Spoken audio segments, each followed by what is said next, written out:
Well, hello, Viking baseball fans, and welcome to this special postseason edition of the Paul Kino Lamar Viking Baseball Coaches Show. I'm Bill Frawley, and with me, as always, of course, is head Viking baseball coach Paul Kino. Coach, how are you today? I'm good. How are you doing? I'm doing well. I feel kind of tired today. It's been a while, and there's a lot going on, but it's a good tired, I think, overall. So, Yeah, yeah. same. I mean, it's last week of school. 2 full days, 2 half days. Unfortunately, we're not playing anymore. We got beat out of the playoffs, but I'm so proud of the kids and the season they had. Um, you know, there's only going to be one team in the state of Texas at each, classification that is going to be happy when their season's over. It just, we had a great season. Kids played well. Like I said, I'm just so pleased with them. I'm so happy, excited for them. It's just sad that it's over. Sad that this is going to be the last one we have for a little while. You and I getting to talk a little baseball. Well, we'll have to do something, in the fall, and once kind of school gets started and things are happening, and just kind of see how the program's moving along. And if nothing else, just everyone gets to see and hear your face and voice, and put up with mine.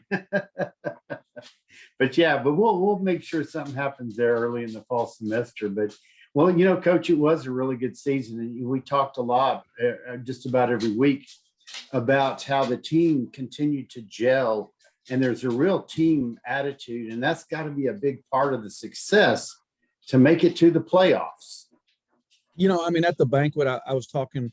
I played for Tommy Cantrell at Sam Houston High School, and I love Coach Cantrell. I mean, he's kind of like a god to us. But he won over 400 high school games. He was an incredible coach, incredible man. And at the beginning of every season, he would tell us, this year's team is not last year's team. It's a brand new team. Every team's different. And I kind of made a joke, or tried to make a joke at the banquet about, we all have children and we all love our children, but some are easier to raise than others. And, every team's different. Some are easier to coach than others. And this team was easy to coach. This team was great to coach. And like you said, it was because of their chemistry. There wasn't any cliques on the team. Everybody got along with everybody else. They pushed each other. They made each other better. They demanded from each other. And it was just a pleasure to coach them. Well, that's really good. And that's got to be the same sentiment, I'm guessing, that the other coaches, Gil, Byard, and Goodman had. Goodman's with you at varsity. I know when y'all coach though at practices, everyone's coaching everybody, but those talent pools and those teams gelling together, even though there's a little bit of flux, one point when we be called up to varsity to pitch or do something else, or replace an injured player, and then slide back down to where they were and move around. But there's a lot of gel and team attitude all the way from the freshman level up, wouldn't you say? Oh, yes, very much so. And I talk a lot varsity wise, but when we brought those young kids up to play with us during tournaments, and we brought them up for playoffs, those kids just fit right in, and the varsity just welcomed them in, and basically loved on them and supported them, and that was awesome to see, because sometimes it's like I'm the big bad senior, and they weren't. Our team wasn't that way. We were all Lamar Vikings. It didn't matter what grade level, and that made it so much more fun. Well, and I'm sure there's a little ribbing that goes on every so often and stuff, but nothing that's bad. Part nothing, of it. That's part of it. That's part of it.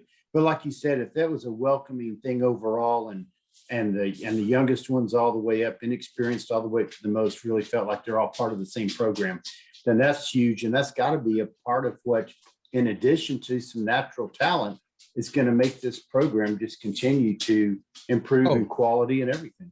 Oh, most definitely. Like you were saying, there's probably a little ribbing going on. If you have an older brother, you kind of understand, they're going to give you a little bit of a hard time at time, but they love you. Yeah. And it's all in fun. It's nothing meant to be mean. Exactly.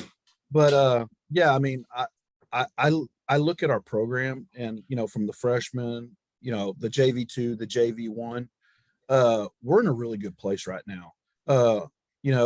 We need to keep developing. We need to keep getting better, but there's a lot of talent coming in the pipeline. So it's really very exciting. Well, definitely so. Well, talking a little bit more about some recapping season stuff, and I think I wrote down this correctly. In the final 20 varsity games, y'all were 16-4. Is that correct? I'm not sure exactly, but I believe it is. It's, Coach Goodman and I were talking, and Coach Goodman told me, he said, "Hey, do you realize, I mean, we started like 1-6. We're trying to figure out who we were. We're trying to win yeah, instead of expecting to win." And Coach Goodman made the statement to me. He goes, "Do you realize, like, in our last 20 ball games, we're 16-4?" I mean, yeah. that's an incredible stat. I mean, hopefully, I believe Coach Goodman, so I believe it's correct. I mean, you could fact check me, and it might not be exactly correct. It's got to be close enough. Yeah, but I mean, it is a great achievement by those young men. I mean, you always give me credit, Mr. Frawley, and I love you for it.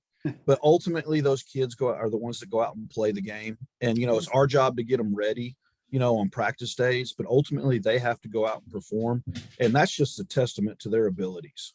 And Definitely. they just did a fantastic job. Well, we'll leave it at that for you taking a little credit and giving them a lot. Yeah, we always have that kind of back and forth, either on these shows or when we see each other after a game or just in passing or whatever. Going back to the banquet a little bit, that was a really great event. And, that venue is same as last year over at the Texas Rangers, I guess is the official name of it, golf club, Mm-hmm. and that banquet room. And good food and nice service and just a great atmosphere, the right sized room for that event and everything. I know I was talking to people afterwards and that they loved it. Some that had not been to one before, some that were there last year. It's like, oh, this is really great. So a great atmosphere and a wonderful opportunity. Some of the awards, there's so many different awards. And I know it's a challenge for you and the coaches sometimes to pick out one or even two people for this award or that award. We can go into some specifics if you want to at some point, but there's some of these awards like the VFND or the Odin and Thor awards and these types of things that are not just, okay, you had the best stats in this thing or the best stats, nothing wrong with that. But what does it take for a player to stand out and get some of these other awards that are not completely statistically based, if I said that clearly? I mean, first we need to thank the Booster Club because, I mean, you're right. The banquet was incredible. They do a wonderful job every single year. And I mean, I couldn't ask for a better banquet. I mean, the kids, they should thank the Booster Club. I mean, the parents do an incredible job. I mean, it was just beautiful and it was perfect. Talking about, the Odin, the VFND, the Thor Award, those are my favorite awards. And, kind of put in Odin this year, and it's not always in there every single year, but, you have some athletes, some players that go above and beyond, kind of helping their teammates in the program out. And, we had a young man who got injured in the fall and he had to have surgery on his knee. And this young man to me is very special because a lot of guys could have said, hey, I don't want to go to practice every single day. I'm not going to have an opportunity to play. And this young man just said, no, I want to be part of the team. I want to do whatever I can do to help. And he helped Coach Goodman. He helped, see how their pitcher was pitching our hitters, and he talked to our hitters, help Coach Goodman with his charts. I mean, just an incredible young man. And I felt like he needed to be deserved, and there was another young man that got it. I mean, this young man, this young man helps me out in practice so much. I mean, as far as he's on a team, but he happens to be a PO. So, I mean, he's out there and I mean, he hits great fungo. And I mean, when I call him, sometimes he's like, oh, but he goes out there and he hits great fungo. He makes his teammates better. And I felt like he needed to be deserved for all the things that he does, to help our program, to help each team, help the ball players get better and, just support his teammates. Well, so and I felt like he needed to be supported. Go ahead. No, I'd say, and those guys are setting great examples because especially you get injured and you're not going to get to play. It'd be real easy to say, well, I find something else to do with my time. Yeah. But there's that team attitude, that family attitude and the gelling. And for that young man to say, no, what? I don't care if I'm not going to be able to be on the field. I'm going to contribute. I'm going to be a meaningful part of the team. So I'm glad y'all have ways to recognize those players that make those kinds of sacrifices or go above and beyond being a PO pitcher only and spend an extra time doing things. Because, I guess sometimes POs could, well, I'm throwing my bullpen, and I'm not a batter, so I'll just kind of watch. Yeah. But I mean, like the VFND award, to me, the VFND award is you're like the most competitive person on the team. You hate to lose. I mean, you hate to lose more than you love to win. Mm-hmm. And, the person that got it this year, to me, fit it perfectly. I mean, he demands so much of himself, but he can't stand for us not to play well. He can't stand for us not to win. Then you go to the Thor Award, and kind of rolls a lot into one. I mean, I think, the Thor Award is you support your teammates. You demand from yourself. You also demand from your teammates. You're kind of like, to me, the perfect baseball player. You get dirty. I hate, a lot of people don't use baseball. People use this word, this little 2-word phrase, and it means the world. Some people might not think that way, but in baseball terms, a dirtbag is something really good. I mean, It's a person that gets dirty, does whatever he's got to do to help the team win, and doesn't mind doing the little things. And to me, that's what this young man was. I mean, he's a baseball player. He was going to do whatever it took. He demanded from himself. He demanded from his teammates. He supported his teammates. And I think he fit the bill perfectly. So that's why he got the award. Obviously they're stat-driven awards, sure. Even on some stat-driven, kind of not hitting-wise, but, fielding-wise, like, two of the young men, we split the award. Two of them, at first when I put it out to the coaches, what do you think? And I had just named one person, and Coach Goodman came to me and said, well, what do you think about this young man too? And I said, that's a good idea. That's why I brought up in the banquet that, a middle infielder, just using them as an example, they can get some kind of cheesy outs, ground ball to second base with runner at first in the inning, flips it to the shortstop at second, or runner at first. Yeah. Flips it to the shortstop at second, second baseman gets an assist. The shortstop gets a put out, so you kind of got away with, first baseman or third baseman might not get as many balls, but how did they play?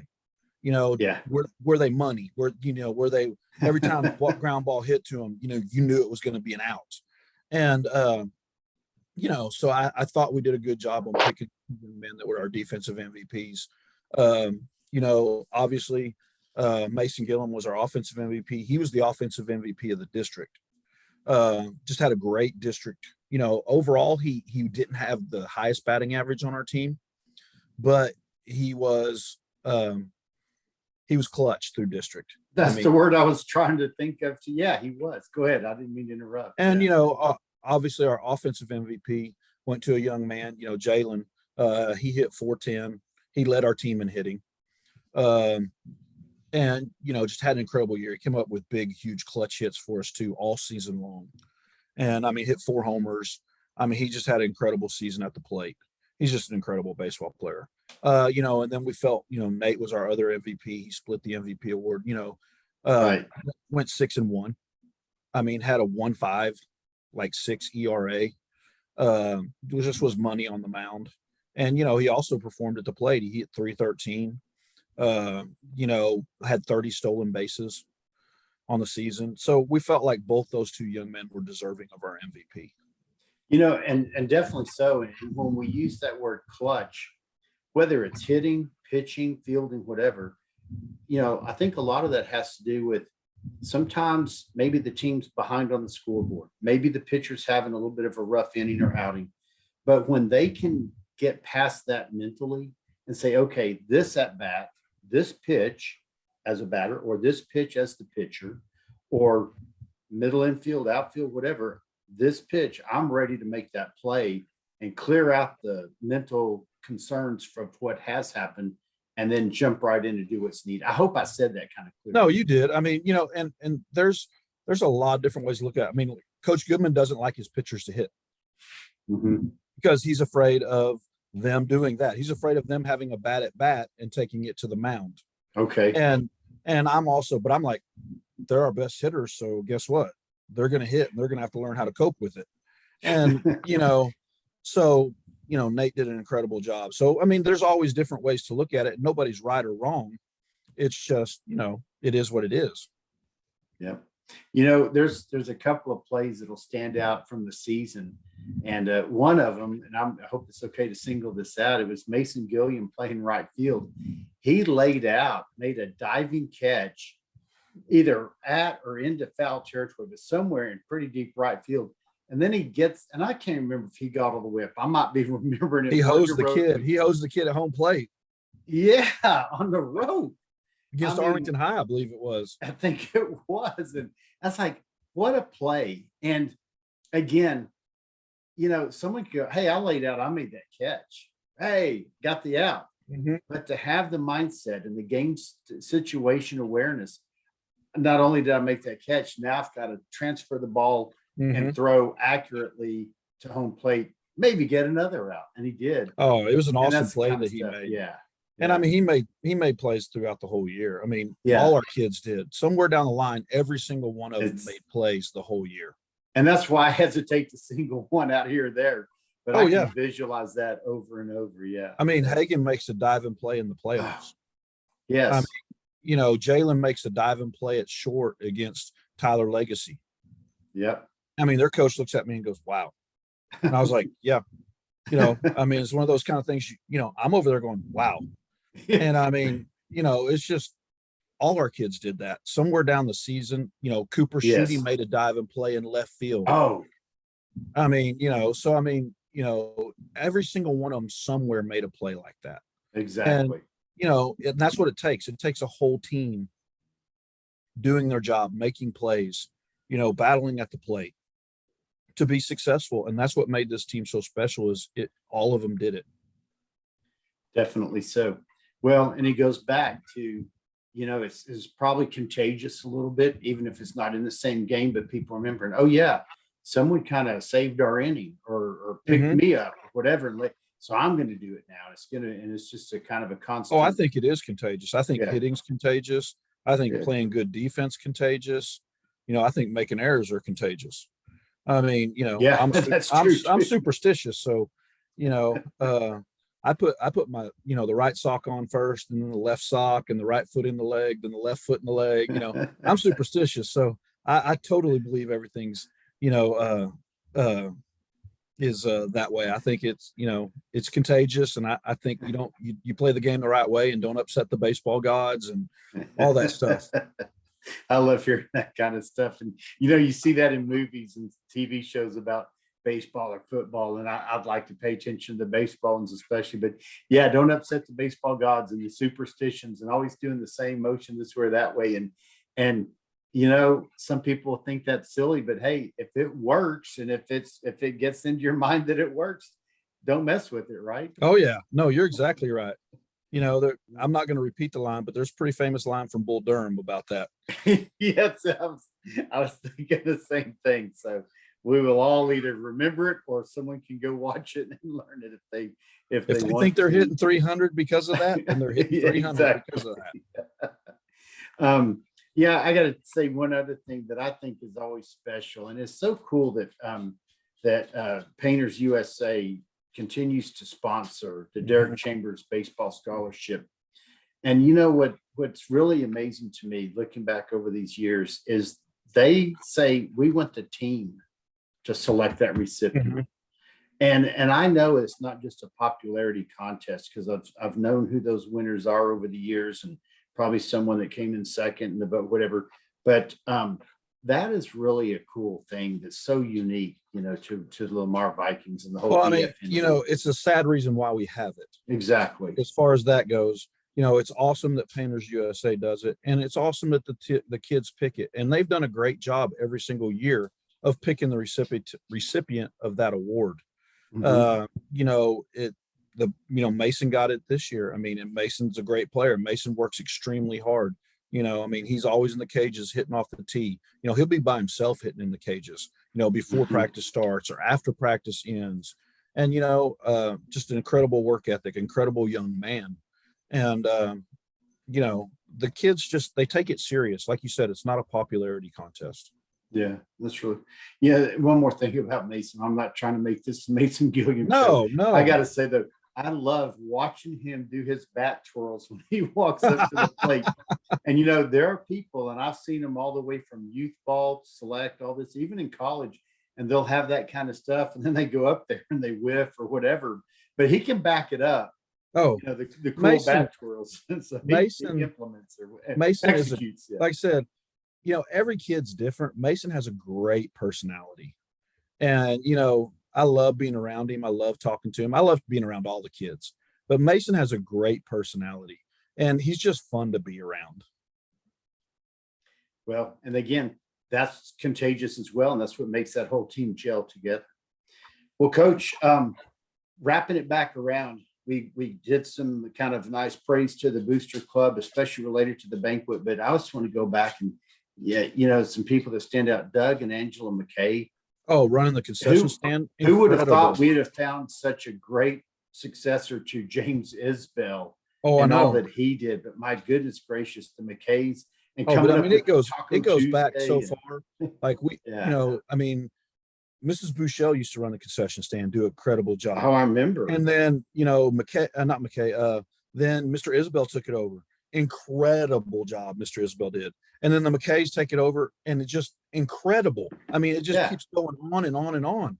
And you can't say enough about our parents, because if we didn't have them, I'm going to have a budget, from the school, and they give us everything that they can give us, but it only buys certain, so much.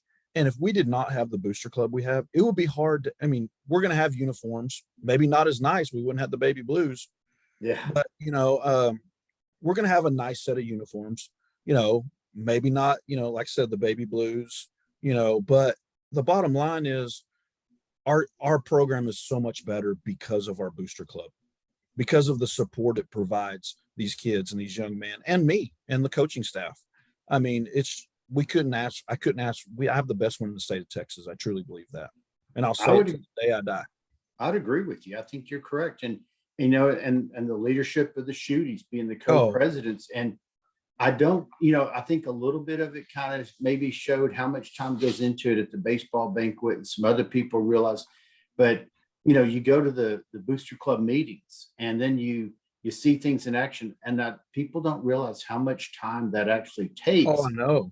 And it's incredible efforts. And I really believe we're seeing more and more people contribute to the whole success at the concession stand, taking tickets and committees and planning for events and all this stuff, setting the flags up at the top of the stand. There's so many things, and everyone's contributing. And I think you've been in this program for a long time, because, you had two sons come through it. So you've seen a lot of Booster Club presidents. Yes. And I've had great Booster Club presidents. I've been very fortunate, from Tammy Sutherland, John Hadley, and the Wiles. I saw Mrs. Wild today because Peyton Browning had his signing ceremony at the school. And I guess they're friends with the Brownings because she was up there. It was great to see her.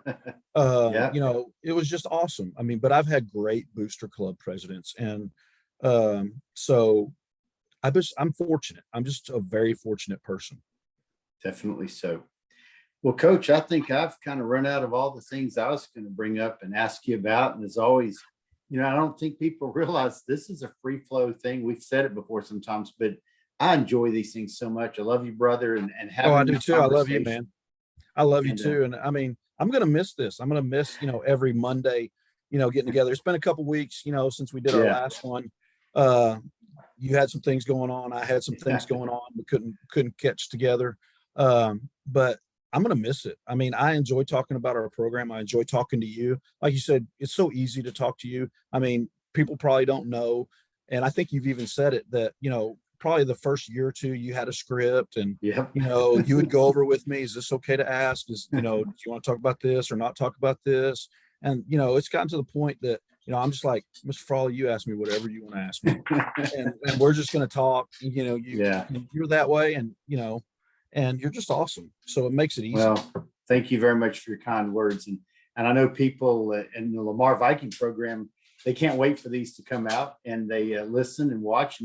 And Coach, I think you're aware too, there's people from other schools that watch this to see what's going on and stuff. So I'm good. Definitely so.